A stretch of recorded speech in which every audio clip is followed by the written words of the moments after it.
Magandang araw po sa inyo lahat. Welcome po sa panibagong video natin dito sa Makapili TV.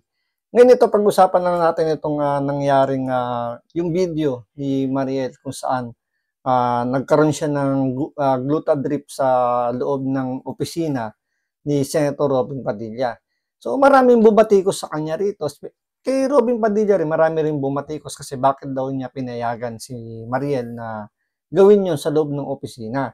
So maraming nagsasabi na pambabastos daw yung ginawa ni Mariel doon dahil opisina raw ng loob ng nasa loob daw kasi ng Senado yung kumbaga nag-session siya sa loob ng Senado. Pero kung titingnan niyo kasi nasa loob naman siya ng opisina ni Senator Robin Padilla. So yung balita kasi medyo kung pakikinggan niyo medyo hindi maganda. Kasi sabi glutadrip sa loob ng Senado or sa Senado. So pag sinabi mong glutadrip sa Senado, ibig sabihin, andun mismo sa loob ng Senado. Pero ang tandaan po natin, sa Senado, may kanya-kanyang opisina po ang lahat ng senador. So parang lumalabas, private po dapat yun sa loob ng Senado. Hindi ka naman pwedeng, hindi naman yan yung sa isang opisina, dalawang senador yung nandun. Hindi, kanya-kanya po sila. So, doon, private naman yung ginawa. Yung nga lang, naka-vlog. Pero wala namang nakakabastos doon. So, dito, ipaliliwanag ni Banat Bay. Bakit sinasabi niya, wala namang pambabastos na ginawa si Mariel doon. Pero yun nga lang, ganun pa man yung nangyari, humingi pa rin naman ng dispensa si Mariel tsaka si Senator Robin Padilla. So, panoorin po natin to. Bastos daw yun, mag-glutadrip. Ay, ang bastos naman yan, naguglutas siya. Ang bastos yun. Yung nagtuturok, hindi bastos, pero yung nagugluta-drip, bastos. Bangag kayo? Kaya nga di ba? Meron nga tayong sinasabi nga ni Pangulong Duterte na yun nga, bangag nga daw tapos hindi nahihiya. Hindi pa pambabastos sa yun, sa mga Pilipino na meron tayong opisyal na bangal. At the same time, may mga politiko tayo nagtuturo. Hindi ba pambabastos yun kesa dito sa nagugluta-drip? Ito naman talagang ginagawa naman to ng mga, especially ng mga celebrity. So wala namang bago diyan sa sa glutadrip na marami namang gumagawa niyan. Kahit na hindi celebrity, ginagawa yan. Yun nga lang, nagkaroon lang ng, dinagyan lang ng mali siya, gawa ng ginawa sa loob ng opisina ni Senator Robin Padilla, which is hindi naman mali. Kasi marami namang pwedeng gawin sa loob ng opisina ng isang senador. Kasi yung opisina ng mga senador na yan, parang bahay na po yan. Meron yan kitchen, meron yan, yun nga, may sariling banyo yan. Meron, ang alam ko nga, meron pa sila diyang sariling parang bedroom, para kung sakaling yung abutin man sila ng gabi sa trabaho na, siyempre, di ba, may mga session yan, mga meeting. So, pwede na silang matulog doon. Di ba, kagaya nga ng mga mayor sa loob ng City Hall, naalala ko nga yung kay Isko nga nun, di ba, nung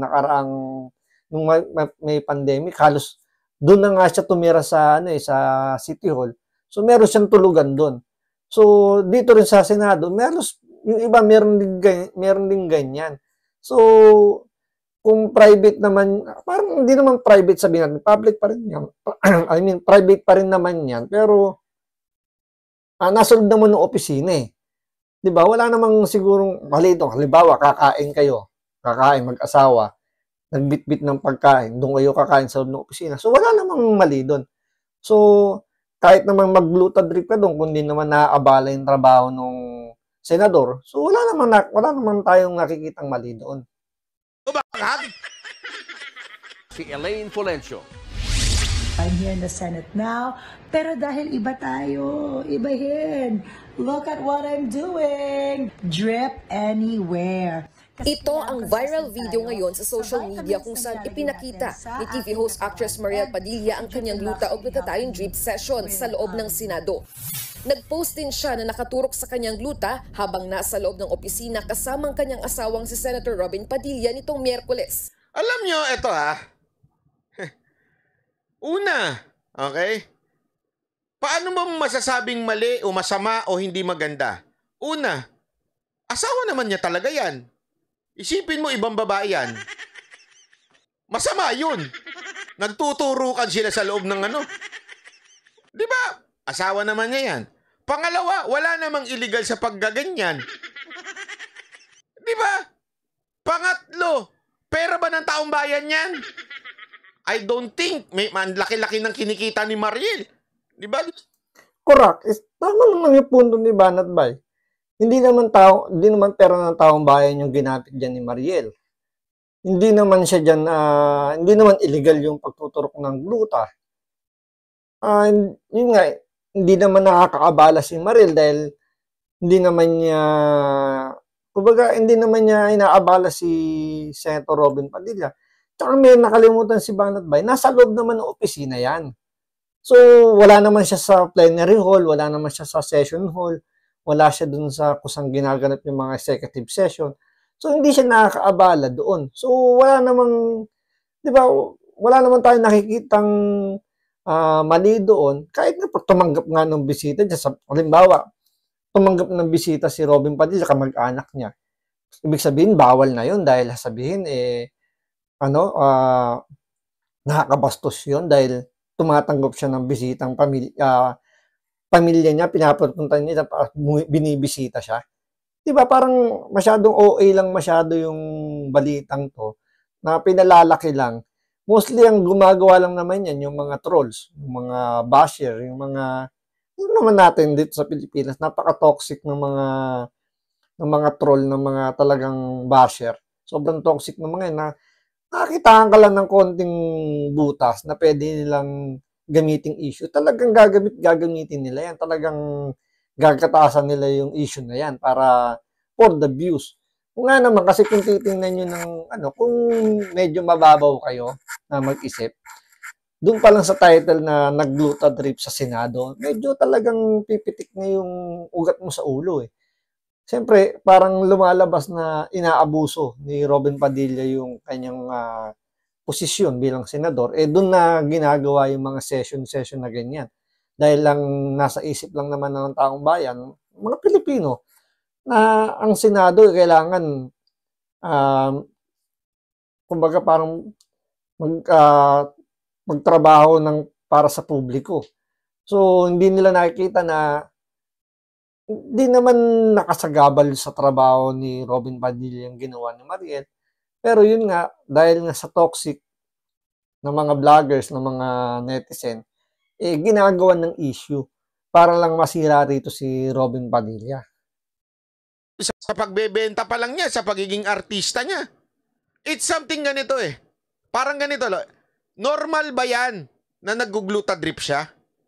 Oo, normal po yan sa babae. Alam nyo, it's not something na pampaganda lang. Okay? Ang gluta drip, ginagawa yan for vitamins. Para hindi ka tumandang mabilis, magkaroon ka ng maayos ang immune system mo.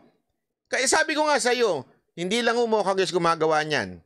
Pati, kahit si Mocha, ginagawa ho yan na yung Vivos by Icon Clinic. Oy, may kasamang commercial ha. Tapos gluta drip, ganyan-ganyan, di ba? Normal ho yan sa kanila. Sa madaling salita, kung normal sa kanila yan, sa mga babae, dun sa mga walang alam, hindi normal sa inyo yan. Pero sa may mga alam, normal po yan. So, ibig sabihin, what is wrong in doing it while your husband is working? Diba, Chimiki, maraming salamat. Miss Lindenman, salamat po. Diba, eto lang kasimple eh. Kung normal sa babae ang ginagawa na yan, so ibig bang sabihin, kung kumain ako sa opisina, halimbawa may asawa akong senador, kumain ako sa opisina ng senador, ng asawa ko, gusto ko kasi siya makasama. Ay, hindi maganda yan. Bakit? Kumain ka sa opisina ng senador. Diba? Yun nga yung punto ko nga eh. Halimbawa, ganun nga na may kamag-anak ka na pumunta, dumalaw sa'yo, may bit-bit ka pagkain. So, sabihin, bawal na yun. Kung di naman nakakaabala yun, dahil siyempre, opisina mo naman yan, pwede ka naman dalawin anytime dyan. may mga lumalapit nga diyan na mga kababayan humihingi ng tulong. So hindi naman napapabayaan ni Senator Robin Padilla 'yon. So ano naman ang purpose na o ano naman ang masama dun sa ginawa ni Mariel? Hindi naman 'yan halimbawa ay hindi naman 'yan tatagal ng buong maghapon na nandiyan siya at aalalayan siya ni Robin Padilla. Eh dire-diretso pa rin naman ang trabaho diyan ni Robin Padilla. At saka siguro naman ginawa yan ni Mariel eh maaga pa't wala pang masyadong bisita or wala pang hindi pa naka-open sa public yung hindi pa naka-open sa public yung opisina ni Robin Padilla. Siguro naman may isip naman tong mga to, sila Robin tsaka si Mariel na pag andyan na yung mga nanghihingi ng tulong eh lilipat na sila or haharapin na nila yung mga kababayan natin humingi ng tulong. Hindi naman yung hihingi ng tulong habang nakaganyan si Mariel. Hindi naman nila gagawin yun na habang nandyan yung mga mahihirap nating humingi ng tulong is nakaganyan sila. Diba? Paano naman may delikadesa naman yung mga yan. Makikita nyo naman kay Senator Robin Padilla, hindi naman yan sabihin natin mapagsamantala eh. Actually, siya pa nga yung pinagsasamantalahan nga ng iba dahil siyempre sa sobrang kabaitan nito ay medyo marami siya nabibigyan. Marami din siya napagbibigyan. Kaya hindi naman siguro dapat gawing malaking issue yung ginawa ni Mariel. Pero yun nga, sabi ko nga sa inyo, ganun pa man yung nangyari, humingi pa rin naman ng apology itong mag-asawang to na sa mga hindi nagustuhan yung mga hindi nagustuhan sa nagawa ni Mariel, humingi pa rin sila ng dispensa para lang matapos yung issue na yan. Kung tutusin, hindi naman nila kailangang sagutin yung issue na yan. Yun nga, makikita niyo naman yung itong mag-asawang to, humingi pa rin sila ng paumanhin.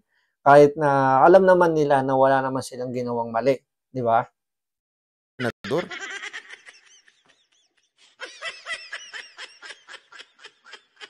Di ba? Normal nga po yan.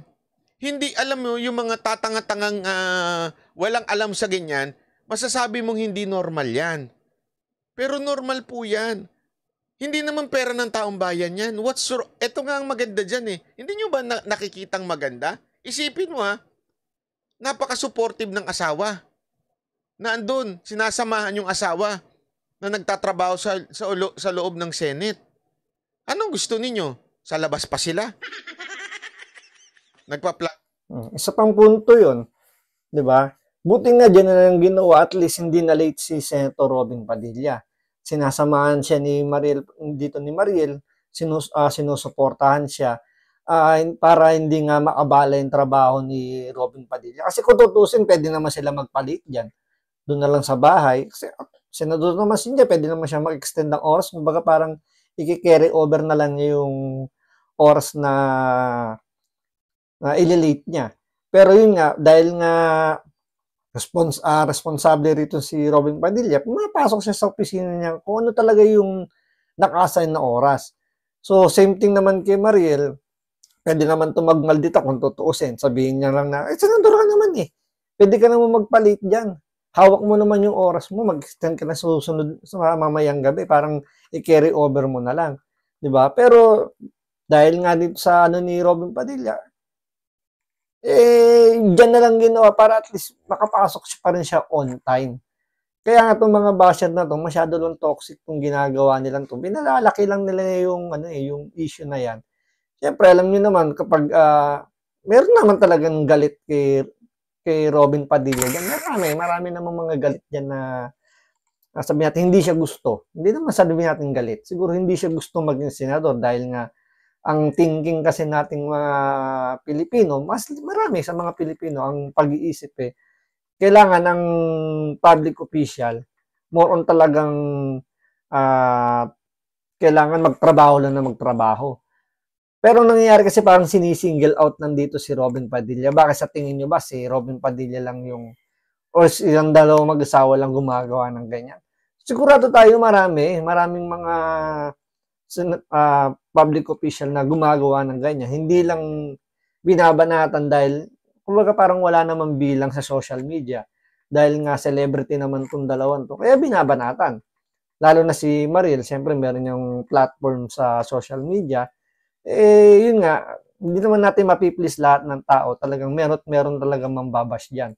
So, abangan po natin sa mga susunod pang video yung mga reaction dito ni Banat Bay. So, maraming salamat po. Ingat po kayo palagi. Maraming salamat ulit sa panunood.